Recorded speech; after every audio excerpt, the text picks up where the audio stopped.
تبارك الذي نزل الفرقان على عبده ليكون للعالمين نذيرا۔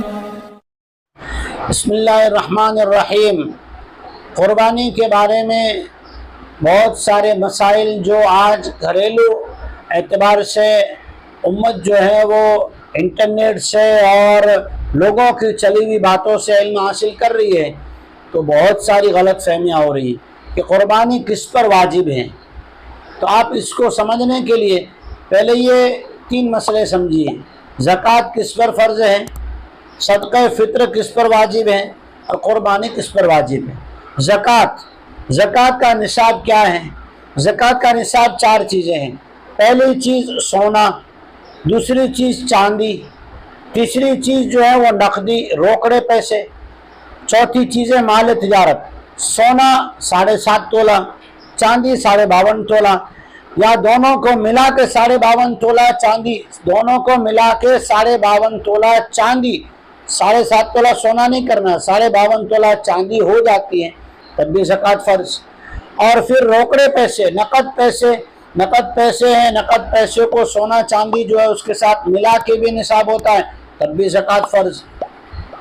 مال تجارت وہ چیزیں، وہ مال جو بیچنے کی، فروخت کرنے کی نیت سے لیا گیا ہو، بیچنے کے لیے لائی ہوئی چیزیں اگر اس کی مالیت، اس کی قیمت اگر 52.5 تولہ چاندی کے برابر ہوتی ہے تو زکوٰۃ فرض ہے۔ جس پہ زکوٰۃ فرض ہے صاحب نصاب، اس پہ قربانی واجب ہے، اس پہ صدقہ فطر واجب ہے، اس میں کوئی شک نہیں، ہر ایک مسلمان اس کو جانتا ہے۔ دوسرا مسئلہ، جیسے ہی چاند دکھا، عید الفطر کا چاند، شوال کا چاند نظر آیا، جس کی ملکیت میں سونا نہیں ہے، چاندی کا نصاب نہیں ہے، دونوں کو ملا کے بھی نصاب مکمل نہیں ہو رہا ہے، نقد پیسے ہیں نہیں ہیں اتنے کہ اس کو ملا کے بھی چاندی کا نصاب مکمل ہو سکے، اور اس کے پاس مال تجارت بھی اتنا نہیں ہے کہ جس کو ملا کے جو ہے یہ نصاب مکمل ہو سکے، لیکن یہ 4 چیزیں اس کے پاس نہیں ہیں، نہ سونے کا نصاب، نہ چاندی کا نصاب، نہ نقدی کا نصاب، نہ اس کے پاس مال تجارت کا نصاب، لیکن یہ بندہ ایسا ہے کہ اس کے گھر میں استعمال میں نہ آنے والی چیزیں، چاہے وہ برتن ایلومینیم کے ہوں، اسٹیل کے ہوں، پیتل کے ہوں، تانبے کے ہوں، یا ایسی اور چیزیں گھر میں رکھی ہوئی ہوں، بغیر استعمال کی گاڑیاں، بغیر استعمال کی مشینیں، یہ چیزیں جو استعمال میں نہیں آ رہی،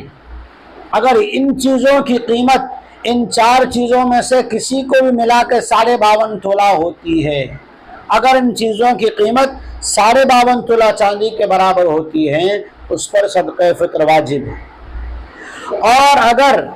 ایام قربانی میں کسی کے پاس اتنا مال ضرورت سے زائد، یہ 4 نصاب نہیں ہے اس کے پاس، لیکن کسی مومن مسلمان مرد یا عورت کے پاس، صرف مرد پہ نہیں، مرد یا عورت کے پاس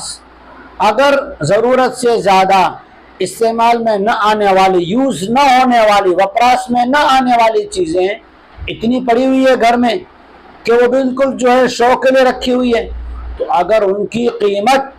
52.5 تولہ چاندی ہوتی ہے، اس پر بھی قربانی واجب ہے۔ اور حضور علیہ السلام ایسے بندے پر جس پر قربانی واجب ہو گئی پھر بھی ادا نہیں کرتا، کتنا غصے کا اظہار فرما رہے ہیں، ناراضگی کا اظہار فرما رہے ہیں۔ کیا حدیث ہے؟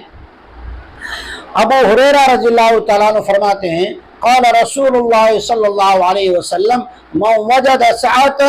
ولم يضحي فلا يقربن مصلانا، جس کے پاس اتنی وسعت تھی کہ چیزیں تو زائد رکھ کے بیٹھا ہوا ہے لیکن قربانی نہیں کر رہا ہے، تو اس پر حضور ناراضگی کا اظہار فرماتے ہیں پھر وہ ہماری عیدگاہ میں بھی نہ آئے، ہماری عیدگاہ کے قریب بھی نہ آئے۔